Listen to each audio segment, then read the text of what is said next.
Here, be happy, be aware, be hardworking, be safe and develop. In the name of God, the most beneficent and merciful.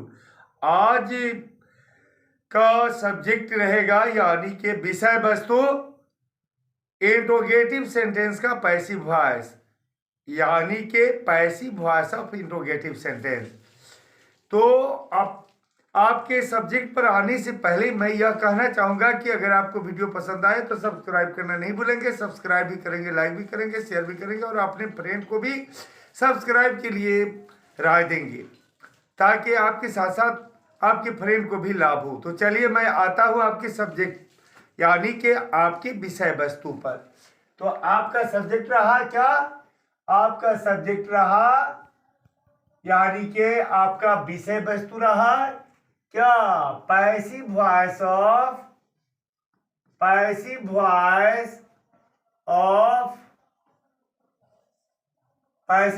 Of interrogative sentence. Passive voice of interrogative sentence. तो इसका structure ले लीजिए। Structure होगा passive voice of interrogative sentence. इसका structure tense के अनुसार helping verb, tense के अनुसार हेल्पिंग वर्ब, टेंस के अनुसार हेल्पिंग वर्ब, टेंस के अनुसार हेल्पिंग वर्ब, टेंस के अनुसार हेल्पिंग वर्ब प्लस टेंस के अनुसार हेल्पिंग वर्ब प्लस क्या हो जाएगा? सब्जेक्ट, सॉरी, तब हो जाएगा एक्टिव वॉइस का ऑब्जेक्ट, एक्टिव वॉइस का ऑब्जेक्ट, एक्टिव वॉइस का ऑब्जेक्ट, एक्टिव वॉइस का ऑब्जेक्ट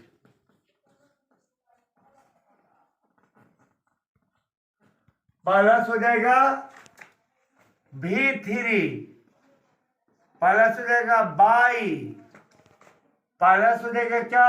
एक्टिव वॉइस का सब्जेक्ट, एक्टिव वॉइस का सब्जेक्ट,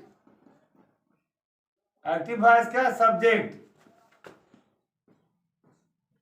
उसके बाद से जो भी होगा खाली जगह में भर दिया जाएगा। उसके बाद से खाली जगह प्लस खाली जगह प्लस हो जाएगा क्या? Question mark.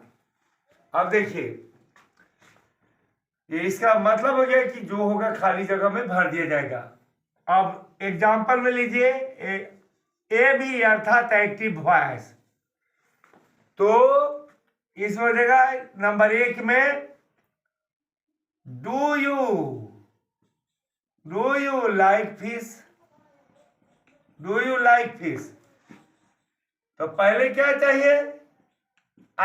पहले जो है पैसिव वॉइस बनाने के लिए पहले क्या चाहिए? एक्टिव वॉइस का ऑब्जेक्ट, एक्टिव वॉइस का, सॉरी, टेंस के अनुसार हेल्पिंग वर्ब। तो मैंने जिस दिन पढ़ाया है एक्टिव टू पैसिव, उसी दिन मैंने लिख दिया है कि कौन से टेंस में कौन सा हेल्पिंग वर्ब प्रयोग होगा। तो यह जो है सिंपल प्रेजेंट टेंस है। किस चीज से पहचाने? डू से, यानी कि डू क्या है? वर्ब का ये पहला रूप है, यहाँ लाइक से, इसलिए यानी कि दोनों पहला रूप है वर्ब का। V1 है तो V1 या V5 देखकर हम बुझ जाते हैं सिंपल प्रेजेंट टेंस। तो सिंपल प्रेजेंट टेंस में हेल्पिंग वर्ब एम या इज या आर का प्रयोग होता है। तो यहाँ पर क्या है? लेकिन यह भी ध्यान दिया जाता है कि एक्टिव वॉइस के ऑब्जेक्ट के अनुसार हेल्पिंग वर्ब चुना जाता है। तो यहाँ एक्टिव वॉइस का ऑब्जेक्ट क्या है? फिश है, इसलिए एम या इज या आर में से क्या लगेगा? इज लगेगा, क्योंकि फिश को थर्ड पर्सन सिंगुलर में लिया जाता है। ये सब मटेरियल नाउन में आता है, इसलिए material noun generally third person के रूप में प्रयुक्त होता है, थर्ड पर्सन सिंगुलर के रूप में प्रयुक्त होता है। तो इसीलिए क्या होगा? फिश के साथ इज लगेगा। उसके बाद से क्या चाहिए? एक्टिव वॉइस का ऑब्जेक्ट, एक्टिव वॉइस का ऑब्जेक्ट क्या है? फिश है। उसके बाद से क्या चाहिए? V3, तो लाइक या V3 क्या हो जाएगा? लाइक्ड। उसके बाद से क्या चाहिए? एक्टिव वॉइस का सब्जेक्ट, अरे सॉरी बाई, तो बाई लगेगा। उसके बाद से एक्टिव वॉइस का सब्जेक्ट है यू। उसके बाद और कुछ नहीं है तो क्या होगा, खाली जगह में कुछ रहता तो भर दिया था, वरना क्या करेंगे, क्वेश्चन मार्क दे देंगे।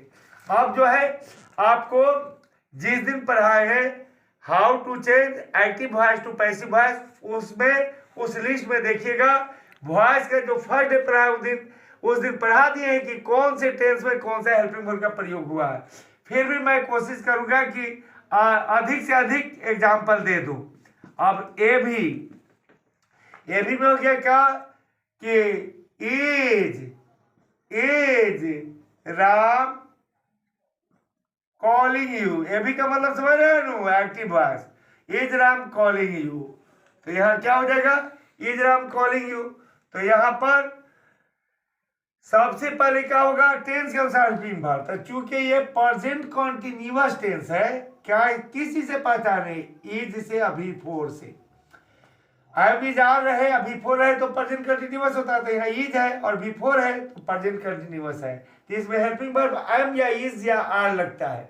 एम या हेल्पिंग वर्ब क्या लगता है, एम या इज या आर, उसके बाद से बीइंग लगता है। तो एक चीज याद रखिएगा, नेगेटिव जहां से नेगेटिव सेंटेंस शुरू हो जाता है, नेगेटिव से ही यह बात ध्यान दिया जाता है कि जब पैसिव वर्ब बनाएंगे और उसमें दो या दो से ज्यादा हेल्पिंग वर्ब आने लगे तो समझ लीजिए कि जहां हेल्पिंग वर्ब टेंस के अनुसार हेल्पिंग वर्ब लिखा रहेगा वहां पर केवल एक ही हेल्पिंग वर्ब का प्रयोग करेंगे, बाकी हेल्पिंग वर्ब जो उसमें का बच जाएगा उसका प्रयोग भी थ्री के पहले करेंगे। इस हिसाब से चलेंगे तो पहले क्या होगा, एम या इज या आर में से यहाँ पर तो ऑब्जेक्ट यू है, इसलिए यू के लिए क्या लगेगा, यू के लिए लगेगा आर, यू के लिए लगेगा आर। उसके बाद से क्या हो जाएगा, यू के लिए आर लगेगा और उसके बाद से जो मतलब यू के लिए आर लगेगा, यू के लिए क्या लगेगा आर, उसके बाद से हो जाएगा आपको यू के लिए आर, उसके बाद से आपको क्या चाहिए, एक्टिव वॉइस का ऑब्जेक्ट तो यू है तो यू लगेगा। उसके बाद से क्या चाहिए, भी3, तो कॉल से ना भी4 बना है कॉलिंग, लेकिन कॉल का भी3 क्या होता है, call.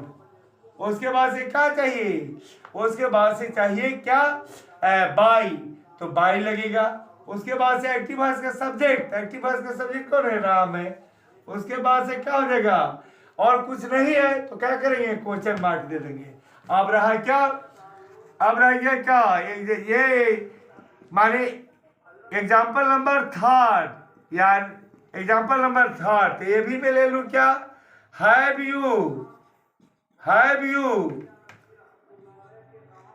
you searched me, have you searched me, have you searched me, have you searched me। तो इसमें क्या होगा, पहले क्या चाहिए, टेंस के अनुसार हेल्पिंग वर्ब है, यह प्रेजेंट परफेक्ट टेंस है। कैसे पहचाने की प्रेजेंट परफेक्ट टेंस है, तो हैव या है जब भी3 हो तो प्रेजेंट परफेक्ट टेंस होता है, तो यह हैव है और भी3 सर्च्ड है, इससे पता लगा कि प्रेजेंट परफेक्ट टेंस है। इसलिए पहले क्या होगा, पीवी बनाते समय में टेंस के अनुसार हेल्पिंग वर्ब लेंगे, इसमें टेंस के अनुसार हेल्पिंग वर्ब में क्या लगता है, यहाँ जो है टेंस के अनुसार हेल्पिंग वर्ब में हैव या हैज के साथ हैव, इसमें हेल्पिंग वर्ब हैव या हैज के बाद क्या लगता है, बीन लगता है, हैव या हैज के बाद बीन लगता है। तो यहाँ पर ऑब्जेक्ट क्या है, मी है, जो फर्स्ट पर्सन है इसके साथ क्या लगेगा, हैव लगेगा, हेल्पिंग वर्ब हैव लगेगा। उसके बाद से ये है ना हैव लगेगा, और आपको पता है ना बाकी जो बच जाएगा वो भी3 के पहले लगेगा। तो अब टेंस के अनुसार हेल्पिंग वर्ब में से जो एक को प्रयोग कर रहा था हेल्पिंग वर्ब प्रयोग हो गया। अब क्या चाहिए, एक्टिव वॉइस का ऑब्जेक्ट, तो एक्टिव वॉइस का ऑब्जेक्ट कौन है, मी है, तो यहाँ हो क्या हो जाएगा, आई हो जाएगा, आई हो जाएगा। उसके बाद से क्या चाहिए, उसके बाद से ये जो है ना, उसके बाद से क्या चाहिए, भी3, तो भी3 से पहले इसमें का जो बचा हुआ हेल्पिंग वर्ब है बी, वह लिखा आ जाएगा। उसके बाद से क्या चाहिए, उसके बाद से क्या चाहिए, भी3, तो भी3 आप लिखाएगा, क्योंकि भी3 के पहले जो बचा हुआ था हेल्पिंग वर्ब लिख दिए, तो भी3 क्या है, सर्च, तो ऑलरेडी भी3 है सर्च, सर्च जो है या ऑलरेडी V3 है, तो सर्च लिखाएगा, उसके बाद से बाय लिखाएगा, उसके बाद से एक्टिव वॉइस का सब्जेक्ट लिखाएगा। तो एक्टिव वॉइस का सब्जेक्ट कौन है? यू है, तो यू रह जाएगा। उसके बाद से क्या होगा? क्वेश्चन मार्क हो गया। हाँ, तो अब मैं जहां तहां से इसका उदाहरण दे रहा हूं, क्योंकि मतलब अगर पूरा उदाहरण देते चलूं तो बहुत लंबा वीडियो हो जाएगा। लेकिन मैं आपसे रिक्वेस्ट करूंगा कि मतलब पैसिव वॉइस बनाने के फर्स्ट डे जो पैसिव वॉइस बनाना आपको सिखाया गया है, उस दिन जो है किस टेंस में कौन सा हेल्पिंग वर्ब से जो प्रयोग करना है उसको जरूर याद कर लें, अन्यथा बनाने में काफ़ी परेशानी होगी। तो तब रहा कि आप कैसे इसको पकड़िएगा सब्जेक्ट मैटर को। तो सब्जेक्ट मैटर जो है आप जो है प्ले लिस्ट में जाएंगे और इंग्लिश क्लासेज निकालेंगे मेरे चैनल पर। मेरा चैनल रहमत अली खान एजुकेशन सेंटर पर जब जाएंगे तो वहाँ पर प्ले लिस्ट निकालेंगे। उस इंग्लिश प्ले लिस्ट में जो है मतलब इंग्लिश क्लासेज निकालेंगे, और उस इंग्लिश क्लासेज में जो आएगा how to change from active voice to passive voice, तो वहाँ फर्स्ट जो लिखा होगा how to change from active voice to passive voice, वहीं पर आपको मिल जाएगा। उसी वीडियो को कंप्लीट देखिएगा तो एक जगह जो है कौन से टेंस में हेल्पिंग वर्ब का प्रयोग करना है वह लिखा हुआ है, तो उसको जरूर याद कर लेंगे। अब मैं जहां तहां से उदाहरण दे रहा हूँ इसी में से, यानी कि जो हमारा सब्जेक्ट मैटर है क्या passive voice of interrogative sentence. तो चलिए अब हमारा एग्जाम्पल नंबर 4 हो गया। एग्जाम्पल नंबर 4 हो जाएगा, है ना, ए भी का एग्जाम्पल नंबर 4 तो हो गया क्या अब रहा कि have you been catching fish? Have you been catching fish for 10 days? तो यहाँ पर क्या चाहिए? पहले जो है ना नियम हमारा क्या है पैसिव वॉइस में, पैसिव वॉइस बनाते में क्या नियम है कि पहले चाहिए टेंस के अनुसार हेल्पिंग वर्ब। तो यह हमारा कौन टेंस है? यह हमारा प्रेजेंट परफेक्ट कंटीन्यूअस टेंस है। तो पहचान क्या रही? तो पहचान ये रही कि यह हैव है और उसके बाद से बीन है, V4 है। हैव या हैज के बाद बीन हो, हैव और हैज हो, बीन हो, V4 हो, तो समझ जाते हैं प्रेजेंट परफेक्ट टेंस है, प्रेजेंट परफेक्ट कंटीन्यूअस टेंस है। हैव हो या हैज हो, उसके बाद से बीन हो, उसके बाद से V4 हो, तो समझ जाते हैं प्रेजेंट परफेक्ट कंटीन्यूअस टेंस है। और प्रेजेंट परफेक्ट कंटीन्यूअस टेंस में हेल्पिंग वर्ब क्या प्रयोग होता है? हैव या हैज के बाद बीन लगता है, हैव या हैज के बाद बीन लगता है, उसके बाद से क्या लगता है? बीइंग लगता है, उसके बाद से बीइंग लगता है। तो यह भी पता है ना कि पहले जहां टेंस के अनुसार हेल्पिंग वर्ब लिखा रहता है वहां एक ही हेल्पिंग वर्ब लेते हैं। तो चलिए हम नियम के अनुसार चलेंगे। तो पहले चाहिए टेंस के अनुसार हेल्पिंग वर्ब। तो यहाँ ऑब्जेक्ट हमारा क्या है? फिश है, जो थर्ड पर्सन सिंगुलर के रूप में प्रयुक्त होता है, इसलिए इसके साथ हैज लगेगा। टेंस के अनुसार हेल्पिंग वर्ब हैज लगेगा। उसके बाद से क्या चाहिए? एक्टिव वॉइस का ऑब्जेक्ट, तो फिश है तो फिश लगेगा। उसके बाद से क्या चाहिए? अब उसके बाद से क्या चाहिए? V3, तो V3 से पहले जो हेल्पिंग वर्ब बच गए हैं उनको लिखना होगा, बीन और बीइंग को, उसके बाद ही V3 लिखना होगा। तो कैच का V3 क्या होता है? कॉट। कैच का V3 क्या होता है? कॉट। उसके बाद से बाई, उसके बाद से एक्टिव वॉइस का सब्जेक्ट तो यू है। उसके बाद से क्या होगा? बाकी हमारे खाली जगह जो दिया हुआ था उसमें क्या ये बचा हुआ जो है फॉर 10 डेज, ये लिख देंगे फॉर 10 डेज। अब चलेंगे क्या? फॉर 10 डेज, और उसके बाद से क्वेश्चन मार्क दे देंगे। अब ए भी में ले लीजिए, क्या है ये बार? एग्जाम्पल नंबर 5 में हो जाएगा क्या कि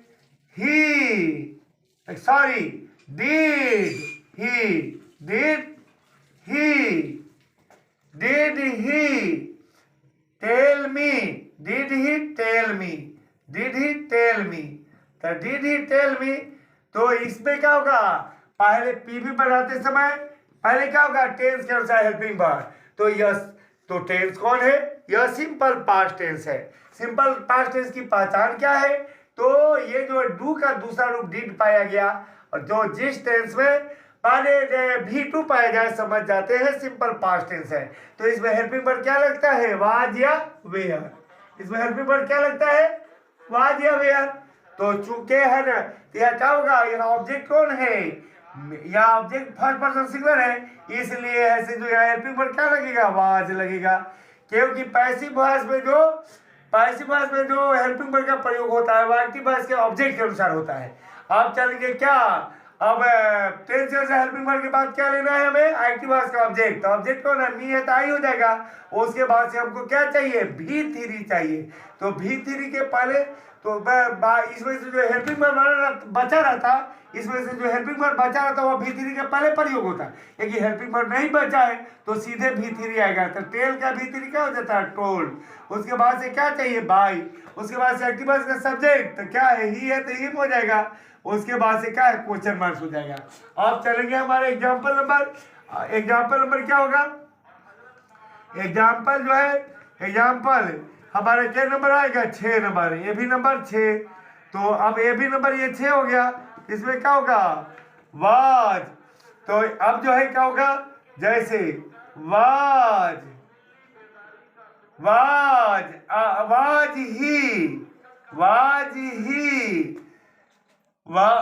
ही प्लेइंग बॉल। तो वाज ही प्लेइंग बॉल। तब क्या हो जाएगा? Was he playing ball. तो ऐसे स्टेज में क्या होगा? ये पहले टेंस के अनुसार हेल्पिंग वर्ब चाहिए। तो कौन टेंस है पहचानिए? तो यह जो है पास्ट कंटिन्यूअस टेंस है। तो पहचान क्या है? तो वाज या वेयर के बाद वाज वेयर हो बिफोर हो तो पास्ट कंटिन्यूअस टेंस होता है। तो चूंकि यहाँ वाज है बिफोर प्लेइंग है, इसका मतलब क्या है कि ये पास्ट कंटिन्यूअस टेंस है। तो पास्ट कंटिन्यूअस टेंस में क्या सीखा है? हेल्पिंग वर्ब का वाज या वेयर। उसके बाद से वाज या वेयर के बाद बीन का प्रयोग होता है। वाज या वेयर के बाद बीन का प्रयोग होता है। तो पहले क्या चाहिए? वाज या वेयर के बाद क्या चीज प्रयोग करते हैं? वाज या वेयर के बाद, है ना, इसमें वाज या वेयर के बाद हम लोग बीन का प्रयोग करते हैं। वाज या वेयर के बाद, वाज या वेयर के बाद क्या होता है? बीन का प्रयोग होता है। बीन का प्रयोग होता है। तो चलिएगा, तो इसमें क्या हो जाएगा? तो सबसे पहले टेंस के अनुसार हेल्पिंग वर्ब, तो टेंस के अनुसार हेल्पिंग वर्ब में वाज या वेयर लेना है। बाकी तो क्या होगा? भी थ्री से पहले लगेगा क्योंकि इंट्रोगेटिव सेंटेंस है। तो पहले वाज या वेयर में से कोई लेना है। तो यहाँ देखेंगे एक्टिव वॉइस का ऑब्जेक्ट क्या है? बॉल है, जो थर्ड पर्सन सिंगुलर है, इसलिए वाज लगेगा। उसके बाद से क्या चाहिए? अब बाकी हेल्पिंग वर्ब कहाँ लगेगा? भी थ्री से पहले। उसके बाद से एक्टिव वॉइस का ऑब्जेक्ट चाहिए। तो ऑब्जेक्ट कौन है? बॉल। उसके बाद से क्या चाहिए? भी थ्री चाहिए। तो भी थ्री से पहले जो है इसमें का जो बचा हुआ हेल्पिंग वर्ब बीइंग है वह लिखा आ जाएगा। उसके बाद से भी थ्री चाहिए। तो प्ले का, ये प्ले से प्लेइंग बना है, इसलिए प्ले का भी थ्री क्या होगा? प्लेड। उसके बाद से क्या हो जाएगा? बाई, तो बाई हो जाएगा। उसके बाद से क्या चाहिए? एक्टिव वॉइस का सब्जेक्ट है, ही है, तो ऑब्जेक्टिव केस में क्या हो जाएगा? हिम हो जाएगा। उसके बाद से क्वेश्चन मार्क चाहिए। अब चलिए उसके बाद अब लेंगे एग्जाम्पल नंबर 6 ए भी में। तो 7। अब एग्जाम्पल नंबर 7 होगा। तो ए भी का एग्जाम्पल नंबर 7 हो गया। तो 7 हो गया। अब 7 एग्जाम्पल नंबर 7 हुआ। तो पहले ए भी लेंगे तो क्या होगा? कि मतलब हाइड ही बीटेन यू। इससे बेहतरीन है कि लिख ले had he killed a lion.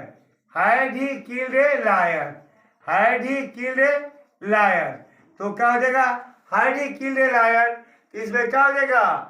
Hide he killed a lion. तो इसमें पहले क्या होगा? टेंस के अनुसार हेल्पिंग वर्ब। तो अब पहचान है ना कौन टेंस है? तो यह पास्ट परफेक्ट टेंस है। तो पहचान क्या है? हाइड है, भी थ्री है। तो पहले तो इसमें past perfect continuous tense, past perfect tense में जानते हैं क्या लगता है? हेल्पिंग वर्ब हाइड के बाद बीन में लगता है। हाइड के बाद बीन लगता है। यह पास्ट परफेक्ट टेंस है, इसकी पहचान कर लिए ना। तो इसलिए इसमें क्या होगा? पास्ट परफेक्ट टेंस में हाइड के बाद बीन लगता है। तो टेंस के अनुसार हेल्पिंग वर्ब, तो पहले हाइड तो लिखा जाए। पी भी बनाते समय में पहले हाइड लिखा जाए। उसके बाद से बाकी तो जानते ही है कि भी3 से पहले लगता है। तब एक्टिव वॉइस का ऑब्जेक्ट चाहिए, तो एक्टिव वॉइस का ऑब्जेक्ट कौन है? लायन है। उसके बाद से क्या हो जाएगा? तब चाहिए हमें क्या? भी3। तो भी3 से पहले इसमें का बचा हुआ हेल्पिंग वर्ब बीन लिखेंगे। उसके बाद से क्या चाहिए? भी3 बीन लिखेंगे। बीन के बाद से क्या हो जाएगा? उसके बाद से हमको क्या चाहिए? भी3। तो अब भी3 लिखेंगे। तो भी3 तो ऑलरेडी है किल्ड। किल्ड क्या है? ऑलरेडी भी3 है। उसके बाद से बाय लिखना है। उसके बाद से एक्टिव वॉइस का सब्जेक्ट तो ही है, तो इधर जाके क्या हो जाएगा? हिम हो जाएगा। उसके बाद से क्वेश्चन मार्क, यानी कि ऑब्जेक्टिव केस में हिम हो जाएगा। अब चलेंगे ए बी। ए बी में क्या बना? क्या ए बी में क्या बना? आपको सॉरी, अब हमारे ए बी में एग्जाम्पल नंबर क्या हो गया? अब 8। अब ए बी है ना, एग्जाम्पल नंबर 8। तो पहले ए बी में लेंगे, तो ए बी में लेंगे क्या? के ए बी में लेते हैं क्या? Had had the teacher, had the teacher, had the teacher, had the teacher, been reading English, sorry teaching English, teaching English, for teaching English, for teaching English for 2 hours, 2 hours। तो PB में क्या लेंगे? PB में लेंगे पहले tense के अनुसार helping verb. तो यह पास्ट परफेक्ट कंटिन्यूअस टेंस है, और इसमें हेल्पिंग वर्ब क्या लेता है? हाइड के बाद से बीन, और बीन के बाद से बीइंग लगता है, बीन के बाद बीइंग लगता है। तो पहले क्या चाहिए? Active voice. पहले क्या चाहिए? टेंस के अनुसार हेल्पिंग वर्ब। तो हाइड, तो पहले हाइड है तो हाइड ले लेंगे। उसके बाद से क्या चाहिए? तो क्या चाहिए हमको? एक्टिव वॉइस का ऑब्जेक्ट। तो एक्टिव वॉइस का ऑब्जेक्ट कौन है? इंग्लिश है, तो इंग्लिश से आ जाएगा। उसके बाद से क्या चाहिए? भी3। हमारे नियम के अनुसार क्या चाहिए? भी3। तो भी3 से पहले तो बाकी जो बचा हेल्पिंग वर्ब लिखाएगा कौन? बीन और बीइंग, बीइंग और बीइंग लिखाएगा, तब भी3 लिखाएगा। तो टीच का ये टीच से ना टीचिंग बना है बिफोर, तो हमको भी3 नहीं चाहिए। तो टीच का भी3 क्या होगा? टॉट। टीच का भी3 क्या होगा? टॉट। उसके बाद से क्या चाहिए? बाई। उसके बाद से एक्टिव वॉइस का सब्जेक्ट। तो एक्टिव वॉइस का सब्जेक्ट कौन है? दी टीचर है, तो दी टीचर आ जाएगा, दी टीचर आ जाएगा। उसके बाद से क्या चाहिए? तो खाली जगह, खाली जगह, तो खाली जगह में जो बचा है ना, फॉर 2 hours, तो इसी को भर देंगे फॉर 2 hours, फॉर 2 hours। उसके बाद से क्या होगा?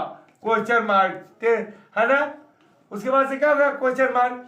अब चाहिए, अब क्या है? ये भी, यानी एग्जाम्पल नंबर हमारे कौन आएगा? 9, एग्जाम्पल नंबर 9। तो पहले ये भी में ना लेंगे, तो क्या हो जाएगा? Shall I vex you, shall I vex you, shall I vex you, shall I vex you. तो पहले क्या लिखाएगा? पहले तो है टेंस के अनुसार हेल्पिंग वर्ब। तो यह कौन टेंस है? तो यह हमारा फ्यूचर, सिंपल फ्यूचर टेंस है। इसमें हेल्पिंग वर्ब क्या लगता है?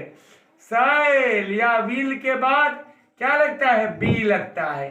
तो देखिएगा, तो यहाँ ऑब्जेक्ट क्या है? यू है, तो यू के साथ क्या लगेगा? पीवी बनाते समय में यू के साथ विल लगेगा। उसके बाद से क्या चाहिए? तब चाहिए एक्टिव वॉइस का ऑब्जेक्ट, यू है तो यू लिखाएगा। उसके बाद से क्या चाहिए? भी3, तब भी3 से पहले इसमें का बचा हुआ हेल्पिंग वर्ब बी लिखाएगा। उसके बाद से भी3, तो भेक्स का भी3 क्या होता है? भेक्स। उसके बाद से क्या चाहिए? बाई। उसके बाद से एक्टिव वॉइस का सब्जेक्ट, तो आई है तो मी हो जाएगा। उसके बाद से क्वेश्चन मार्क। उसके बाद से जो एग्जाम्पल नंबर हमारा कौन हो गया? 10, एग्जाम्पल नंबर 10। तो पहले ये भी मिलेंगे, तो क्या होगा? क्या होगा? Will he be, will he be, will he be, will he be writing a letter, will he be writing a letter, writing a letter, will he be writing a letter. तो पहले क्या लिखेंगे? टेंस के अनुसार helping verb. तो यह हमारा future continuous tense है। कैसे पहचाने? तब शैल या विल हो, बी हो, भी फोर हो, तो समझ जाते हैं फ्यूचर कंटिन्यूअस टेंस। तो यहाँ विल है, बी है, बी फोर है, तो फ्यूचर कंटिन्यूअस टेंस है। इसमें हेल्पिंग वर्ब शैल या विल के बाद बी और बी के बाद बीइंग भी लगता है। तो क्या हो जाएगा, बी के बाद बीइंग लगता है। तो पहले क्या चाहिए, टेंस के साथ हेल्पिंग वर्ब। तो पीवी बनाते समय पहले टेंस के साथ हेल्पिंग वर्ब चाहिए। तो ये क्या लगेगा, टेंस के साथ हेल्पिंग वर्ब तो पहले शैल या विल में से चुना जाए। तो लेटर थर्ड पर्सन सिंगुलर है, इसलिए विल लगेगा। उसके बाद से क्या चाहिए, विल के बाद क्या चाहिए, एक्टिव वॉइस का ऑब्जेक्ट, तो ये लेटर है।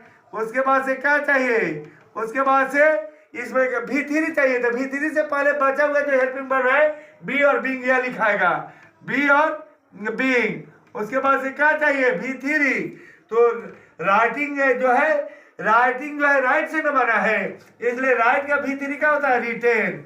राइट का V3 क्या होता है, रिटेन। उसके बाद से बाई चाहिए। उसके बाद से एक्टिव वॉइस का सब्जेक्ट, एक्टिव वॉइस का सब्जेक्ट है तो ऑब्जेक्टिव केस में ही हो जाएगा। उसके बाद से क्या चाहिए, उसके बाद से कुछ नहीं है तो क्वेश्चन मार्क लिखा जाएगा। तो एग्जाम्पल नंबर हमारा हो गया 11। एग्जाम्पल नंबर 11 हो गया।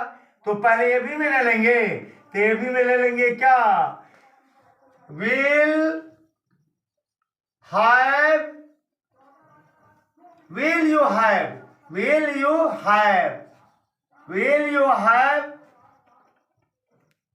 will you have, will you have taught me, will you have taught me, will you have taught me।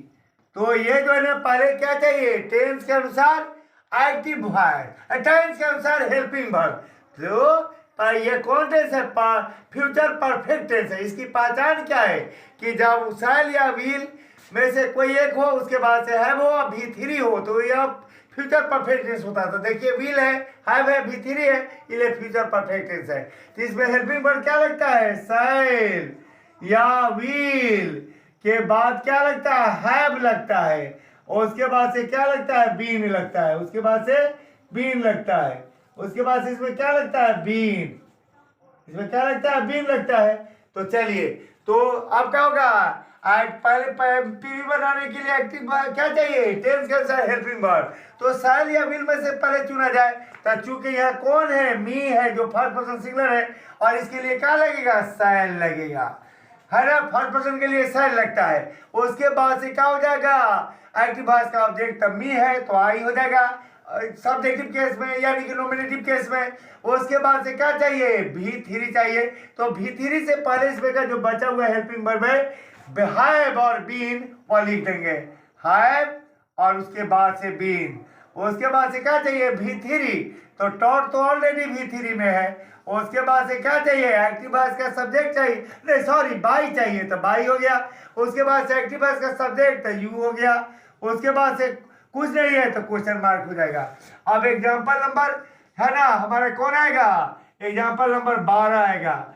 तो पहले ये भी में न रखेंगे, तो ये भी में क्या होगा कि shall I have been, shall I have been, shall I have been reading, shall I have been reading a book, reading a book for, reading a book for 3 hours, for 3 hours, for 3 hours, for 3 hours। तो ये क्या है, पहले क्या चाहिए, tense के अनुसार helping verb. क्या चाहिए, टेंस के अनुसार हेल्पिंग वर्ब। तो देख लीजिए कौन टेंस है, तो फ्यूचर परफेक्ट कंटिन्यूअस टेंस है। तो इसकी पहचान क्या है, तो जब शैल या विल में से कोई एक हो, उसके बाद से हैव हो, बीन हो, V4 हो, तो समझ जाते हैं फ्यूचर परफेक्ट कंटिन्यूअस टेंस है। तो देखिए शैल है, हैव है, बीन है और V4 है, इसका मतलब फ्यूचर परफेक्ट कंटिन्यूअस टेंस है। और फ्यूचर परफेक्ट कंटिन्यूअस टेंस में हेल्पिंग वर्ब क्या लगता है, शैल या विल के बाद से हैव, उसके बाद से बीन, उसके बाद से बीइंग भी लगता है इसमें। तो क्या इसके बाद से बीइंग भी लगता है। तो चलिएगा, तो पहले तो हम शैल या विल में से चुने। तो यहाँ ऑब्जेक्ट क्या है, थर्ड पर्सन सिंगुलर है, ये बुक, इसलिए पीवी बनाते समय में क्या लगेगा, ये बुक के अनुसार हेल्पिंग वर्ब विल लगेगा।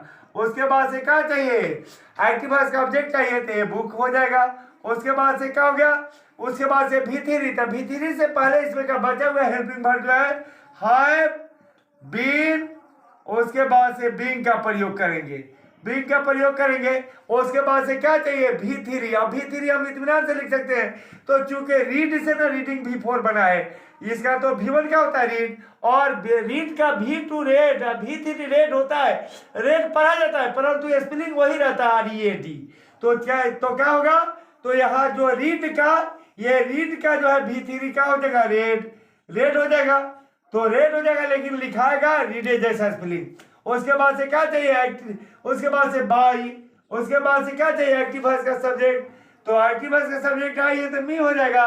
उसके बाद से क्या चाहिए, खाली, जो खाली जगह में है, खाली जगह है, तो जो बचा वही दोनों भरेंगे, फॉर 3 आवर्स, तो फॉर 3 आवर्स भर देंगे, फॉर 3 आवर्स भर देंगे, तो फॉर 3 इयर्स भर देगा क्वेश्चन मार्क। तो एक बार जान लीजिए, मैंने तो कहा था कि जहां तहां से उदाहरण दूंगा, लेकिन मैंने टोटल उदाहरण, माने सभी टेंस का मैंने उदाहरण दे दिया, और आसान तरीके से यह भी पकड़ सकते हैं कि कौन से ऐसे जो मतलब कौन से टेंस में कौन सा हेल्पिंग वर्ब लगेगा पैसिव वॉइस बनाते समय।